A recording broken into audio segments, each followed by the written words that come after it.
23వ అధ్యాయం 25, 26. నీ దేవుడైన యెహోవానే సేవింపవలెను,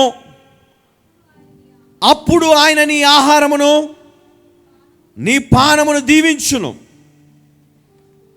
నేను నీ మధ్య నుండి రోగము తొలగించదను. హల్లెలూయా. ఎవరైనా ఏమడుగుతారమ్మా? డబ్బులు కావాలా?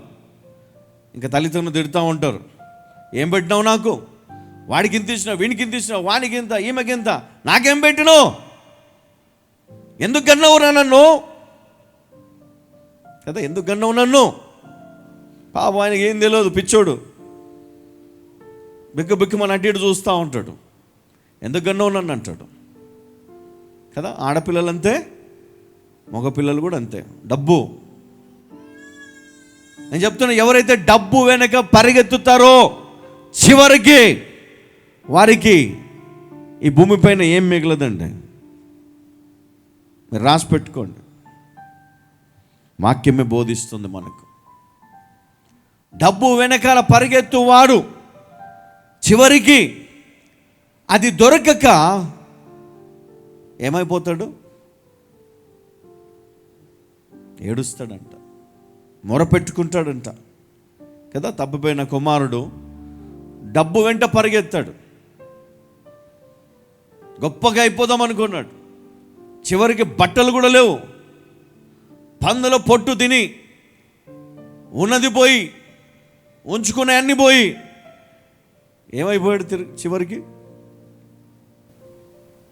ఏం చేసింది ఆ డబ్బు? ఆయన్ని పిచ్చోన్ని చేసింది, గర్వాన్ని తీసుకొచ్చింది, ఓడిపోయాడు. దేవుణ్ణి సేవించాలన్న జ్ఞానము ఈరోజు ప్రజలకు లేదు. అయ్యా, దేవుడు నాకు తోడై ఉంటే సమస్తము నా ముందు వచ్చి ఉంటాయి, నేను దేవుని వెనకాల పరిగెత్తుతాను, అప్పుడు అన్నీ వస్తాయి. అంటే మనం నేర్చుకోవాలి, డబ్బు వెనకాల పరిగెత్తడం, డబ్బును ప్రేమించడం, ఇది చాలా ప్రమాదకరం. ప్రార్థన డబ్బు కోసం మనం చేయొద్దంట దేవునికి. కాకపోతే మనకున్నటువంటి పరిస్థితులు ఏంటంటే, వింటున్నాం, అట్లాంటివి విని అట్లనే ప్రార్థన చేస్తూ ఉన్నాం కదా. దేని గురించి అడగల? సొలొమోను అడిగిండు, దేని గురించి అడిగిండు? జ్ఞానము, తెలివి అడిగిండట. దానితో పాటు దేవుడు సంపద కూడా ఇచ్చాడు కదా, ఇచ్చిండా? నేను చెప్తున్నాను, ఎవరైతే డబ్బు వెనకాల పరిగెత్తుతారో, డబ్బు వెనకాల పరిగెత్తేటప్పుడు దేవుణ్ణి మర్చిపోతాం కదా, దేవుణ్ణి మర్చిపోతాం. ప్రార్థనకు రావు, నిర్లక్ష్యం. ప్రార్థన చేసుకో, నిర్లక్ష్యం. వాక్యం చదవవు, వాక్యం చెప్పేటప్పుడు వినవు. ఎందుకు వినవు? ఎందుకంటే నీకు కావాల్సింది నీకు దొరుకుతుంది, నీకు కావాల్సిన నీ దగ్గర ఉంది. అప్పుడు నువ్వు దేవుని వాక్యానికి విలువ ఇవ్వవు. దేవునికి విలువ ఇవ్వడం నేర్చుకున్న వ్యక్తి ఈ లోకములోనే గొప్పవానిగా దేవుడు నిలబెడతాడు. హల్లెలూయా. దేవునికి విలువ ఇవ్వడం నేర్చుకో కదా. దేవుని విలువ ఇవ్వకపోతే నీకు విలువ ఉండదు ఈ లోకములో కదా. దేవుడు ముందు, తర్వాతనే ఎవరైనా. అదే మనం నేర్చుకోవాలంట. నీ దేవుడైన యెహోవానే సేవింపవలెను, అప్పుడు ఆయన నీ ఆహారమును నీ పానమును దీవించును. హల్లెలూయా.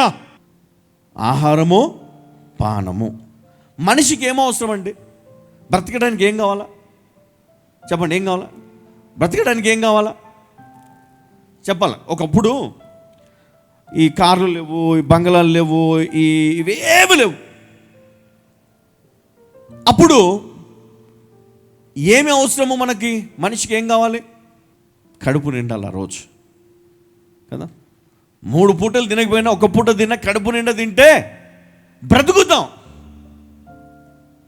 అయితే దేవుడు నీ ఆహారమును పానమును దేవుడు ఆశీర్వదిస్తాడు. అంటే ఈ లోకంలో నువ్వు బ్రతికినంతకాలం నీకు, నీ పిల్లలకు, నీ తరంలోకి కావాల్సినటువంటి ఆహారమును దేవుడు నీకు ఇస్తాడు. ఏ కొదవ లేదు. బట్ ఇక్కడ మనం చేసే పొరపాటు ఏంటంటే కంపారిజన్. మనం కంపేర్ చేసుకుంటాం. ఇదిగో వాళ్ళకి ఇది ఉంది, నేను కూడా కొనుక్కోవాలి. వాళ్ళకి ఇది ఉంది, నేను కూడా కొనుక్కోవాలి. వాళ్ళు ఇలా ఉన్నారు, నేను ఇలా ఉండాలి, ఇలా ఉన్నారు. ఇది ఈ విషయంలోనికి వెళ్ళిపోయి జ్ఞానము అంటే దేవుణ్ణి ఆరాధించే విషయంలో నువ్వు వెనకబడిపోతున్నావు. ఇక్కడ నువ్వు ఫెయిల్ అయిపోయినావు. అందుకే నువ్వు హ్యాపీగా లేవు, నువ్వు సంతోషంగా లేవు, సమాధానం లేదు. నీ జీవితంలో ఏ విధమైనటువంటి సుఖ సంతోషాలు నువ్వు అనుభవించట్లేదు. దేవుణ్ణి సేవించడము నేర్చుకున్నప్పుడు నీకు కొదువ అనేది ఉండదంట. హల్లెలూయా. కొదువ ఉండదు. దేవుడు ఎన్నుకున్నాడంట. ఎవరిని? దేవుడు కొంతమందిని ఎన్నుకుంటాడు. వాళ్ళకి అవకాశం ఇస్తాడంట. ఒకసారి నీకు, ఒకసారి నీకు, ఒకసారి నీకు, ఒకసారి నీకు. ఎవరైతే నమ్మకంగా ఉంటారో వాళ్ళు బ్లెస్ అవ్వడం మొదలవుతారు. హల్లెలూయా. ఎవరైతే బ్లెస్ అవుతారో వాళ్ళు నమ్మకంగా ఉండాల, చాలా జాగ్రత్తగా ఉండాల. దేవుడు నన్ను ఆశీర్వదించాడు అని అనుకోవద్దు. దేవుడు నాకు ఇచ్చిన ధన్యత ఇది, నేను దేవునికి ఇచ్చాను అని నువ్వు అనుకోవద్దు. నేను చేశాను దేవునికి అని నువ్వు అనుకోవద్దు. అది నీ ధన్యత. ఆ అవకాశం నీకు వచ్చింది. కొంతమంది దేవునికి చేయాలని కూడా చేయలేరండి. దేవుడు తీసుకోవడం వాళ్ళ దగ్గర నుంచి. ఆ ధన్యత నీకుంటే, ఆ ధన్యత నువ్వు సంపాదించుకుంటే దేవుడు నిన్ను ఆశీర్వదిస్తాడు. హల్లెలూయా. నీ ఆహారం ఎప్పుడు తరిగిపోదు కదా. నీకు రావాల్సిన నిధులు ఎప్పుడు ఆగిపోవు. నీ మధ్య నుండి రోగమో ఏం చేస్తాడంట? తొలగించదను. ఈరోజు ఎంతోమంది ఎన్నో వ్యాధులతో బాధపడుతూ ఉన్నారు. మన సాక్ష్యాలు వింటూ ఉన్నాం. ఈ సాక్ష్యం ఎప్పుడు వస్తుంది తెలుసా? ఎప్పుడు దేవుడు ఇస్తాడు తెలుసా? ఈ సాక్ష్యం నువ్వు దేవునికి లోబడి ఉన్నప్పుడు, నువ్వు ఆయనను సేవించినప్పుడు, దేవుడు నిన్ను ఆశీర్వదించినప్పుడు దేవుడు నిన్ను బాగు చేస్తాడు. నేను నీ మధ్య నుండి రోగము తొలగించదను. అప్పుడు సాక్ష్యం వస్తుంది. దైవజనుడు ప్రార్థన చేయగానే నీ రోగం వదిలిపోతుంది. ఎవరు బాగు చేశారండి? దైవజనుడిగా దేవుడు బాగు చేశాడు. ఎందుకు బాగు చేశాడు? నేను దేవుని సేవించాను కాబట్టి, నేను దేవుని ఆరాధిస్తున్నాను కాబట్టి, నమ్మకంగా ఉన్నాను కాబట్టి, దేవునిని నేను ఎప్పుడు విడిచిపెట్టలేదు కాబట్టి. హల్లెలూయా. దేవుడు నీ జీవితంలో అద్భుతం చేయాలంటే, దేవుడు నీ యొక్క ఉద్యోగంలో నిన్ను ఆశీర్వదించాలంటే, దేవుడు నీ వ్యాపారంలో నిన్ను ఆశీర్వదించాలంటే, నీ పిల్లలను దేవుడు ఆశీర్వదించాలంటే, నీవు దేవుణ్ణి తప్ప దేన్ని ఆరాధించకూడదు. డబ్బును కానీ, గుర్తుపెట్టుకోండి, డబ్బును కానీ, అందాన్ని కానీ కదా. మనుషులను చూసి మోసపోకు. మనుషులను చూసి మోసపోకండి. అందాన్ని చూసి, డబ్బును చూసి మోసపోకండి. దేవుని వైపు తిరగండి.